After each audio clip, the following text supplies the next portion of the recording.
Marzo de 1972, Vietnam. Aunque Estados Unidos prosigue el retiro de sus tropas, la guerra sigue más que encendida. Todavía quedan decenas de miles de soldados norteamericanos que acompañan a unas fuerzas survietnamitas expectantes.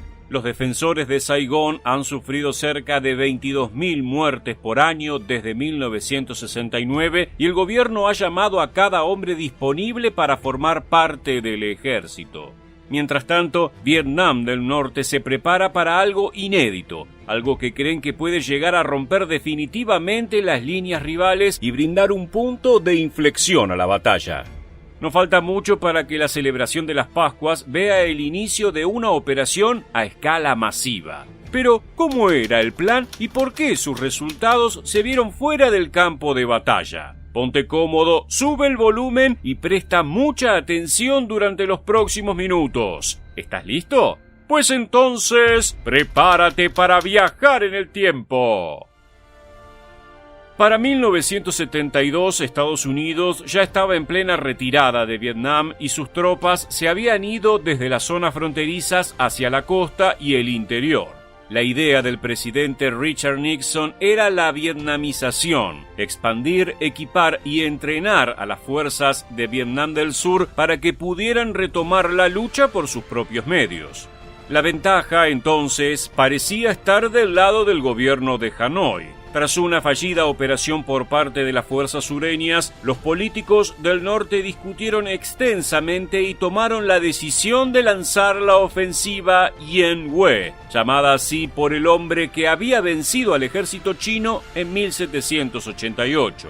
Sin embargo, este avance pasaría a la historia como la ofensiva de Pascua, ya que se produjo 3 días antes de la festividad.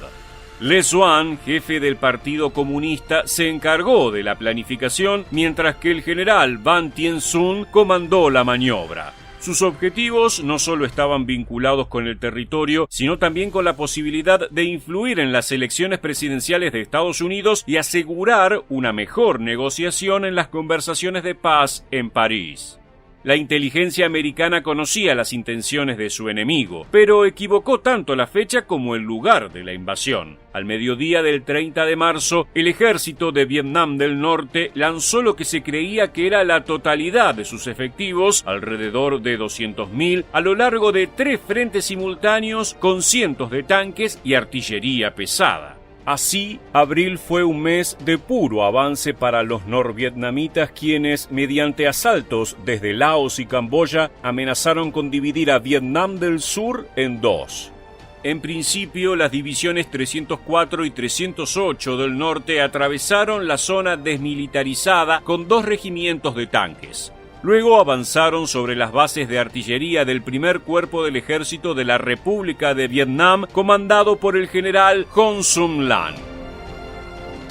Llevada a cabo a una escala nunca antes vista, la maniobra coincidió con el monzón estacional que impedía los ataques aéreos. Además, los norteños llevaban armas antiaéreas que hacían peligroso un bombardeo a baja altitud. Si bien la batalla duró casi un mes, el 27 de abril todo acabó. Perjudicados por las órdenes contradictorias de Lam y el general de la tercera división, Bu Fan Sai, el ejército survietnamita colapsó y cedió gran parte de la provincia al norte de la ciudad de Quang Tri, que terminó de caer el 2 de mayo. Ese mismo día, Lam fue reemplazado por No Quan Chion, ex líder del cuarto cuerpo. Al tercer cuerpo no le fue mucho mejor. Los norteños partieron desde el sur de Camboya para hacerse con las bases de Loc Ninh, Quan Loy y An Lao. Los Rangers vietnamitas y el 9º regimiento repelieron la avanzada, pero poco a poco los atacantes rompieron las líneas y redujeron el perímetro de defensa a casi 1 kilómetro cuadrado. No obstante, aquí la batalla se volvió más encarnizada. Los embates aéreos de Estados Unidos pusieron cierto freno y, ya en mayo, una división survietnamita distrajo al enemigo del asedio. La revista Paris Match describió esta área como un Verdun o un Stalingrado. Por su parte, el segundo cuerpo se vio bajo el fuego del Vietcong en la provincia costera de Vinh Di, algo que en realidad servía como distracción, ya que los verdaderos objetivos eran las ciudades de Kon Tum y Pleiku. Toda la región del altiplano central estaba en juego. Fue John Paul Vann, director del segundo grupo de asistencia regional de Estados Unidos, quien se dio cuenta de la situación y avisó al comandante Mo Zhu que el golpe principal llegaría desde Laos. Lo curioso fue que, inexplicablemente, Vietnam del Norte detuvo su ataque por 3 semanas. Eso dio tiempo no solo a que el propio Vann se hiciera cargo personalmente de la defensa ante la falta de decisión de Zhu, sino también a que el americano ordenara bombardeos de B-52 que, junto con los helicópteros, devastaron a los oponentes y sus tanques T-54. A todo esto, el cuarto cuerpo debió ocuparse de la frontera con Camboya y el delta del río Mekong.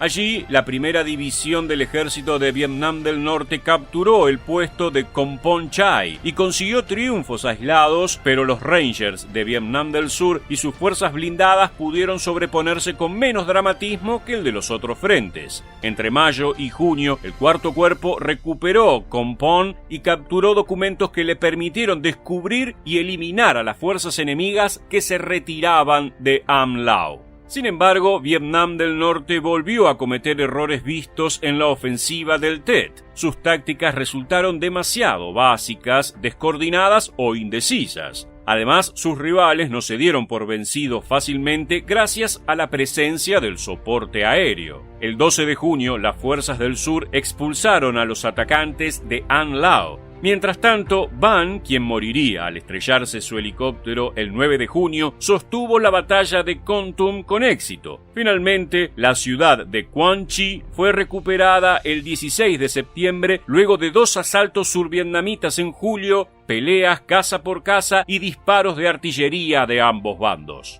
Por otro lado, el 9 de mayo, los bombarderos de la operación Pocket Money plantaron minas en los puertos vietnamitas con el fin de bloquear las importaciones que la ofensiva utilizaba.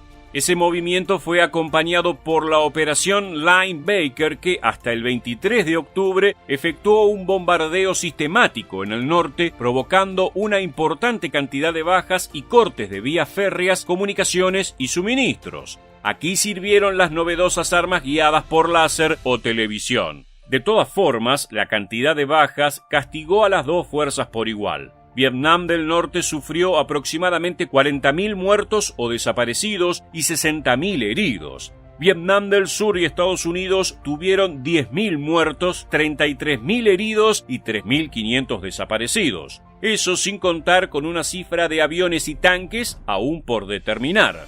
También hubo 25.000 bajas civiles con 1 millón de habitantes desplazados de sus hogares. Pero a pesar de todo, Vietnam del Norte pudo asegurar un territorio valioso de cara a futuras ofensivas y lograr que el país norteamericano le hiciera concesiones en los acuerdos de paz de París. Una de ellas sería justamente el retiro de las tropas, lo que llevaría a una ofensiva en 1975 que concluiría la guerra con un triunfo comunista. En resumen, aunque la ofensiva de 1972 no tuvo éxito, la vietnamización de Nixon tampoco se pudo consolidar. Las Pascuas vietnamitas llegan a su fin, pero queda una pregunta por hacer. Teniendo en cuenta la posibilidad de una ofensiva, ¿piensas que la retirada de las tropas de Estados Unidos fue apresurada? Año 1965. El Vietcong incrementa su control sobre la zona rural de Vietnam del Sur. Apoyadas por la Unión Soviética y el ejército norvietnamita, las guerrillas montan grandes campamentos en la región del Altiplano Central. Al establecerse como la fuerza dominante, los insurgentes le abren la puerta a las fuerzas del norte para la conquista de un objetivo clave. Durante este tiempo, las tropas de los Estados Unidos aún no se han desplegado completamente sobre el territorio asiático. Sus acciones principales se enfocan en reconocimiento de territorio hostil y maniobras de entrenamiento.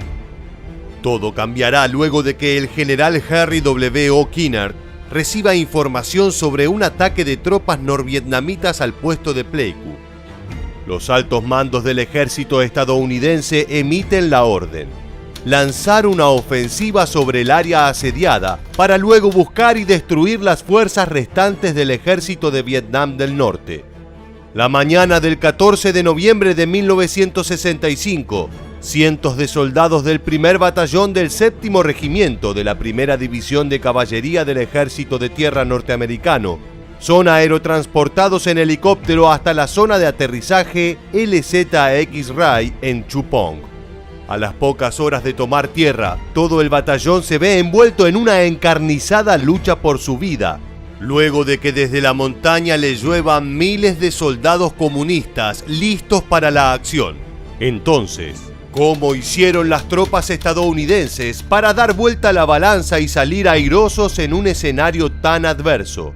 Acompáñanos en este nuevo episodio de Historia Militar para conocer el primer enfrentamiento a gran escala durante la Guerra de Vietnam, la sangrienta batalla del Valle de La Drang. ¿Estás listo? Entonces, prepárate para viajar en el tiempo.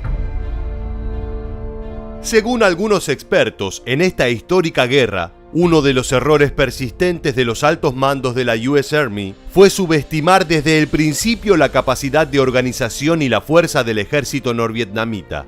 Los veían como salvajes desorganizados, equipados solo con armas de baja calidad que la Unión Soviética les proveía para sus tareas sucias. Sin embargo, el comienzo de la campaña Plaime evidenció que no podían estar más equivocados.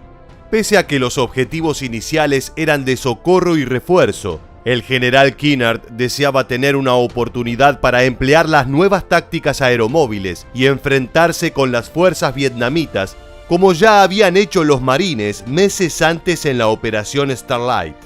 El general envió al primer batallón de la 7ª Caballería Aerotransportada para realizar las misiones en Pleiku. Dirigidos por el teniente coronel Hal Moore, 200 soldados fueron enviados divididos en dos grupos, uno a cada zona de aterrizaje. Las unidades se posicionaron cerca del macizo montañoso de Chu Pong, en un área plana del tamaño de un estadio de fútbol, rodeada por árboles bajos y bordeada por un arroyo seco al oeste. La zona de aterrizaje resultó ser más compleja que lo informado en el reconocimiento, por lo cual las tropas fueron ingresando de a grupos, dilatando el despliegue. Al mediodía, se divisó por primera vez al enemigo cercando a las tropas por el noroeste. Un pelotón fue enviado a repeler el ataque, pero los norvietnamitas lograron rechazar el avance. Acorralados, los soldados norteamericanos sufrieron muchas bajas, entre ellas la del teniente Henry Herrick, quien estaba a cargo del grupo entero. Lejos de la base y rodeados por enemigos, no pudieron retornar según lo acordado. A medida que avanzaba el día, los hombres de Moore defendieron con éxito el arroyo perimetral al Valle de La Drang. Los vietnamitas atacaron por sorpresa desde el sur, pero fueron repelidos exitosamente. Preocupado por la desaparición del grupo de Herrick, Hal Moore envió a las compañías Alfa y Bravo en su búsqueda. Tras avanzar tan solo unos 75 metros dentro del territorio hostil, fueron emboscados por enemigos escondidos en la zona boscosa. La batalla fue encarnizada y el teniente Walter Ward se lanzó él solo contra un nido de ametralladoras, al que logró eliminar por completo, acción que le otorgaría una medalla de honor. Sin embargo, la presión de fuego era tan dura que Alfa y Bravo debieron retirarse. Al anochecer, las fuerzas estadounidenses que permanecían en la zona de aterrizaje comenzaron a cavar en el perímetro. Mientras tanto, comandos de Vietnam del Norte seguían atacando al batallón de la US Army perdido para evitar que regresara a la base. El pelotón, con muchas pérdidas, debió retroceder. La noche cayó sobre los soldados americanos y si bien el fuego se detuvo, la preocupación no. Más adelante, Moore decía: al mirar hacia las oscuras laderas de la montaña, podíamos observar cómo cientos de luces parpadeantes descendían hacia nosotros. Sabíamos que eran ellos, las tropas del ejército de Vietnam del Norte, que tomaban posiciones para el asalto de la mañana. Rodeados por más de 1.600 enemigos, no tenían otra opción que atrincherarse y esperar. Al amanecer, una tormenta de balas se desató sobre las fuerzas estadounidenses. Los norvietnamitas atacaron desde 3 frentes distintos.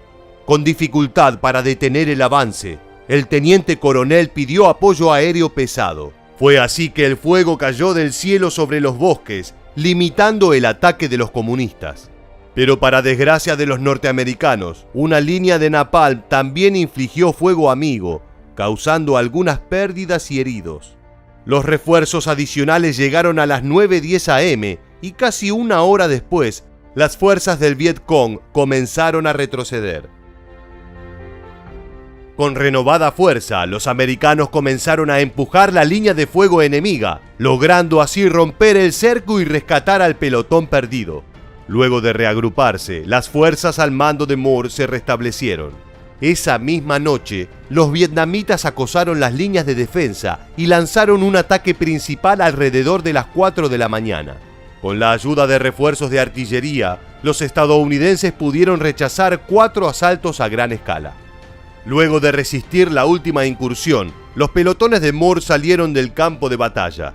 Pero los mandos estadounidenses no podían aceptar una retirada, por lo que 3 batallones más fueron desplegados. 2 fueron enviados al noreste bajo el mando del teniente coronel Bob Tully, mientras que el otro, comandado por el teniente coronel Robert McDade, avanzó para tomar el noroeste. La idea era generar una emboscada y acabar con las fuerzas enemigas que hubieran sobrevivido a los enfrentamientos anteriores. Los cazadores resultaron ser cazados y las tropas de McDade, que debían realizar el ataque sorpresa, sufrieron una devastadora emboscada. Debieron resistir y repeler el fuego enemigo mientras se retiraban hacia el noreste en búsqueda de los pelotones de Tully. Al primer momento que tuvo un respiro, McDade pidió apoyo aéreo. Luego de que el napalm detuviera la continua ofensiva norvietnamita que reducía sus fuerzas, el batallón se reagrupó para una retirada, pero los comunistas redoblaron el asalto. Cuando parecía que todo estaba perdido, las compañías a cargo de Tully llegaron al rescate. Luego de una terrible lucha, lograron escapar de la emboscada. Los americanos pudieron mantener y fortalecer la posición durante la noche, y por la mañana los comandos del ejército de Vietnam del Norte y del Vietcong habían abandonado la zona. Luego de rastrillar el lugar para contabilizar muertos y heridos, los estadounidenses partieron hacia Crooks, saboreando su primera y sangrienta victoria en el país asiático. La operación Plain Me dejó un saldo de 251 muertos norteamericanos y 255 heridos, mientras que por parte de los norvietnamitas las bajas fueron alrededor de 1.200. Moore y muchos otros líderes de los grupos implicados en esta misión fueron condecorados con la Medalla de Honor.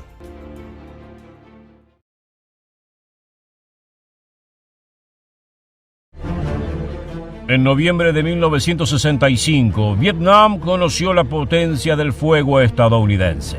Hasta entonces, las batallas habían sido de baja escala y poco memorables. Se trataba de escaramuzas esporádicas, en las que se enfrentaban grupos pocos numerosos que, luego de intercambiar algunas ráfagas de fuego, se retiraban a sus respectivos cuarteles a velar a sus muertos. Sin embargo, faltaba poco para que Estados Unidos demostrara por qué era una potencia bélica. En esta ocasión lanzaría un asalto aéreo masivo por primera vez en su historia. Cuando los cielos se llenaran de aviones bombarderos que anunciaban furia y destrucción, los guerrilleros del Vietcong comprenderían que la guerra estaba destinada a durar largos años y que, si querían sobrevivir, tenían que cambiar sus tácticas de combate. No te muevas de tu pantalla, porque en este nuevo episodio de Historia Militar te contaremos todo acerca de la feroz batalla de La Dan. Para comprender esta historia, tenemos que remontarnos al mes anterior. El 19 de octubre de 1965 se produjo un ataque sorpresa del Ejército Popular de Vietnam del Norte, es decir, de las tropas comunistas, sobre un campamento norteamericano en Plain Me, en la región central del país. Al cabo de unos días, el asedio fue contrarrestado por los estadounidenses apoyados por soldados survietnamitas, de manera que los roles se invirtieron. Los defensores pasaron a ser los atacantes y los soldados norteños tuvieron que huir hacia el valle de La Dang, que se hallaba en el límite con la nación de Camboya. Para los hombres del tío Sam, esta era una ocasión ideal para poner en práctica las nuevas tácticas desarrolladas por los altos mandos militares. De acuerdo a ellas, batallones completos de infantería serían transportados a través de helicópteros. Esto disminuiría el tiempo de transporte y movilidad de las unidades, al mismo tiempo que resolvería uno de los problemas centrales de la lucha en Vietnam. Los caminos estaban en malas condiciones y el terreno desnivelado y salpicado por espesas junglas hacía que las marchas a pie fueran lentas y engorrosas, sin contar con las trampas letales que les aguardaban a cada paso. Al viajar en helicóptero, buena parte de estos inconvenientes quedarían en el pasado. Por otro lado, los norteamericanos habían desarrollado una táctica de apoyo de artillería aérea, que consistía en que, momentos antes de que las tropas entraran en acción, un escuadrón de aviones sobrevolaría los cielos y lanzaría sus bombas sobre el enemigo, allanando el camino para la infantería.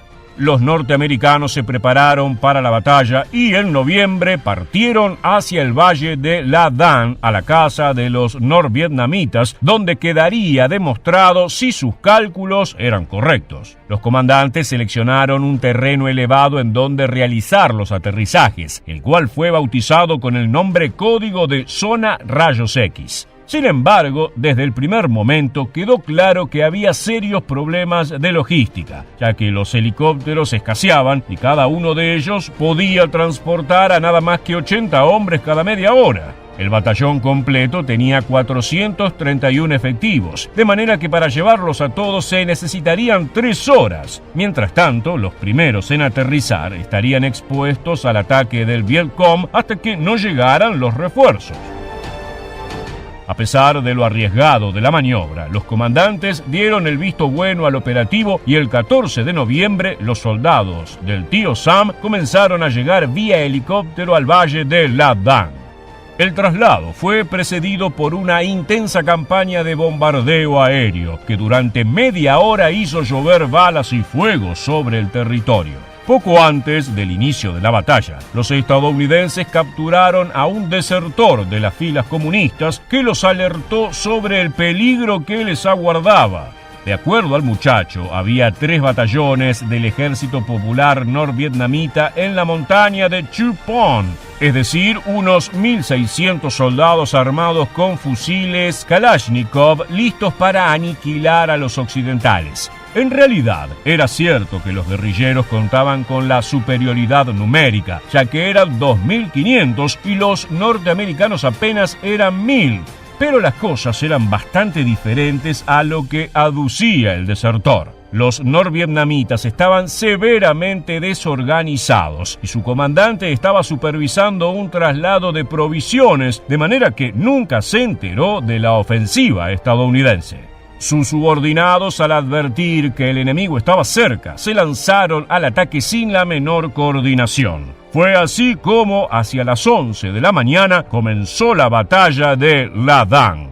La compañía Bravo, que era la vanguardia del ejército de Estados Unidos, aprovechó que los guerrilleros comunistas se movían de manera anárquica, ya que carecían de liderazgo, y avanzó sobre la montaña de Chu Pon. El combate fue feroz, con el añadido de que se produjo mientras los norteamericanos marchaban en subida hacia la cima del terreno.